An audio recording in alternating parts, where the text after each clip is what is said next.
Picnic খালোঁ। প্ৰথমতে চাহ খাই ল'লোঁ। এয়া দেখিছেনে বস্তুখিনি যোগাৰ কৰি লৈছোঁ। সকলোৱে প্ৰথমতে চাহ খাই ল'লোঁ। তাৰপিছত আৰু পূৰা এনজয় কৰিলোঁ। ইমান ভাল লাগিলে ন পিকনিকলৈ গৈ কিনি। এনেকৈ মিলিজুলি গৈ ভাল লাগে আৰু। এতিয়া ভাত খাব লৈছোঁ। এয়া ভাত বাঢ়ি লৈছোঁ। মই মাংস ভগাই আছোঁ। বেছি মানুহ যোৱা নাই, মিনি পিকনিক। এয়া দেখিছেনে বাঢ়ি আছোঁ ভাত মাংস।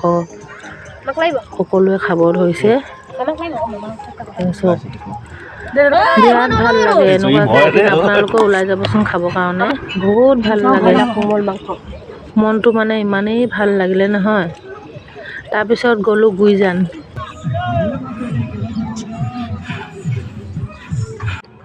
তাৰপিছত আমি গ'লোঁ গুইজান। এই গুইজানতো তেনেকৈ খাইছে গোটেইখিনি মানুহ মিলি কিনি দেখিছেনে। এতিয়া শেষৰ সময়ত গুইজানলৈ গৈ ফটোও মাৰিলোঁ, অলপ ভিডিঅ' এটা কৰিলোঁ।